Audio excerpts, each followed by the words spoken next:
पूर्व मुख्यमंत्री रघुवर दास ने पीसीसीएल कोयलानगर स्थित गेस्ट हाउस में कार्यकर्ताओं और विधायकों के साथ मुलाकात के दौरान झारखंड सरकार पर जमकर हमला बोला है। धनबाद से दुमका जाते समय दर्जनों कार्यकर्ताओं ने भव्य स्वागत किया। धनबाद विधायक राज सिन्हा और बागमारा विधायक शत्रुघ्न महतो ने उनसे मुलाकात की।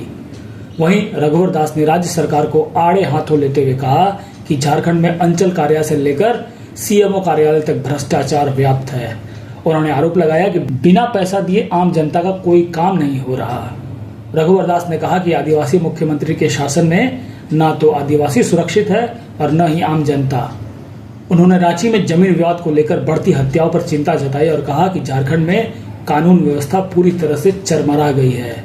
हर दिन जमीन विवाद को लेकर हत्या हो रही है और सरकार इस पर कोई ठोस कदम नहीं उठा रही। वहीं सरना धर्मकोड के मुद्दे पर कांग्रेस और जेएमएम पर हमला करते हुए उन्होंने कहा कि यह दल केवल राजनीति कर रहा है। उन्होंने आरोप लगाया कि जब केंद्र और राज्य में उनकी सरकार थी तब उन्होंने इसे लागू नहीं किया और अब इस पर राजनीति कर रहे हैं।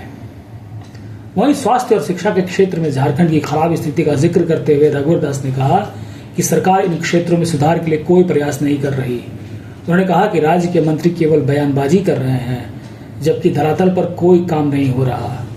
वहीं अबुआ राज्य में महिलाएं सुरक्षित महसूस नहीं कर रही हैं, खासकर आदिवासी महिलाएं।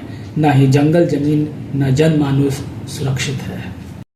किसी भी राज्य में तभी जाएगा जब व्यापार के अनुकूल माहौल हो, त्वरित निर्णय हो, ट्रांसपेरेंसी पारदर्शी निर्णय हो, सिंगल विंडो सिस्टम है।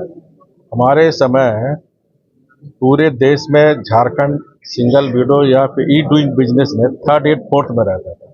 आज झारखंड में ई डूइंग बिजनेस 27वां 28वां स्थान। कौन निवेशक आएगा या कानून व्यवस्था की स्थिति क्या है? उग्रवाद फिर आप देख रहे हैं लगातार आपके मीडिया के माध्यम से उग्रवाद फिर निकल रहे हैं बिल से। हमारे समय लगभग उग्रवाद समाप्त हो। ऐसी स्थिति में कोई निवेशक अपनी पूंजी बिजनेस करने आ रहा है ना, तो उनको प्रॉफिट चाहिए और सबसे पहला जान माल की सुरक्षा है। आज यहाँ कोई सुरक्षित है? इस अबुआ राज्य में तो हमारी महिलाएं अपने आप को असुरक्षित महसूस कर रही हैं और खास करके आदिवासी महिलाएं, आदिवासी बच्चाएं का जिस तरह गैंगरेप हो रहा है इस राज्य में, महिलाओं के साथ बलात्कार हो रहा है। कोई ऐसा दिन नहीं जहां समाचार पत्र में किसी बच्ची के साथ गैंगरेप नहीं हो, किसी आदिवासी महिला के साथ रेप नहीं हो। तो यहाँ ना जंगल जमीन सुरक्षित है, न यहाँ का जनमानुष भी सुरक्षित है, महिलाएं भी सुरक्षित है। इस भैया योजना की बात कर रहे हैं जहाँ आपके राज्य में प्रतिदिन महिलाओं की अस्मिता लूटी जा रही है। चौक चौराहे में अब सुबह निकल रहा मॉर्निंग वॉक में तो चैन छीना जा रहा। इस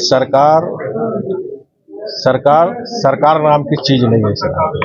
सरकार चला रहा सिंडिकेट, चाहे शराब सिंडिकेट हो, चाहे कोल्ड सिंडिकेट हो, चाहे ड्रग्स सिंडिकेट हो। आज कोई ऐसा जगह जला नहीं जहां ड्रग्स लैंड जमीन की अलग सिंडिकेट चल रहा है। रांची में कोई दिन ऐसा नहीं जमीन को लेकर हत्या हो रही है। यह सरकार कहाँ है? यहाँ सिंडिकेट है। सिंडिकेट दुर्भाग्य है कि अबुआ राज आदिवासी सरकार के नाम पर वोट लेने वाली सरकार आज आदिवासी अपनी मांगों को लेकर सड़क के आंदोलन पे है।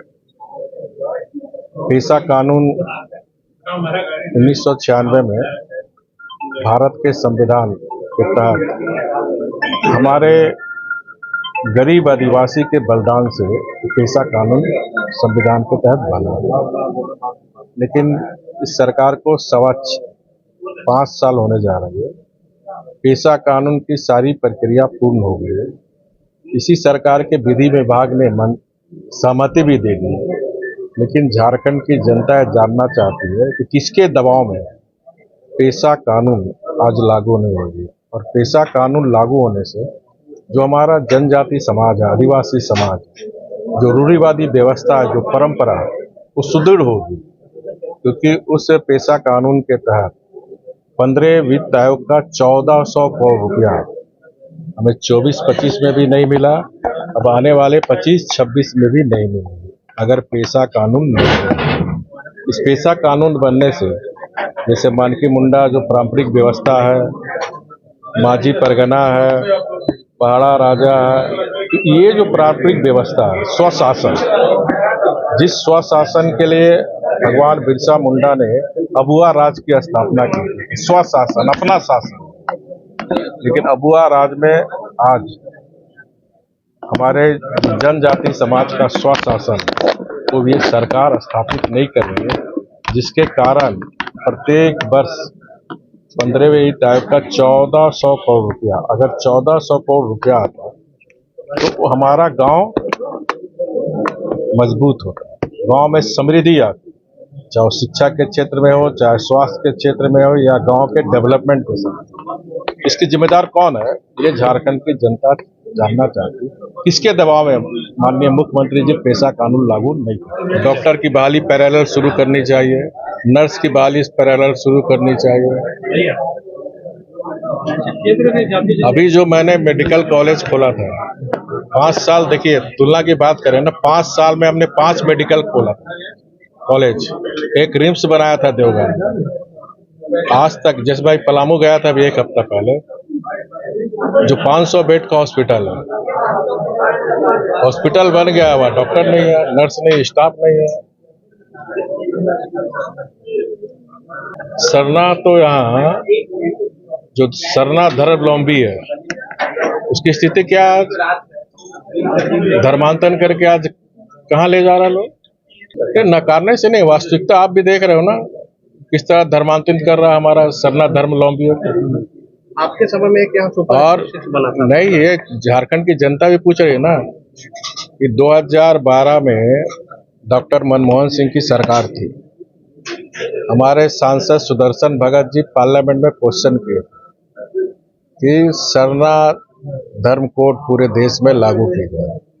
इनके मंत्री जो केंद्रीय जनजाति राज्य के मंत्री थे, उन्होंने स्पष्ट जवाब दिया कि जनजाति में बहुत धर्म है उनके, और ये व्यवहारिक नहीं है। तो कांग्रेस दोहरी नीति क्यों चल रही, जब उनकी सरकार थी केंद्र में 2012 में, यहाँ भी यूपीए की सरकार थी राज्य में, 2012 में डॉक्टर मनमोहन सिंह के नेतृत्व में वहां सरकार थी।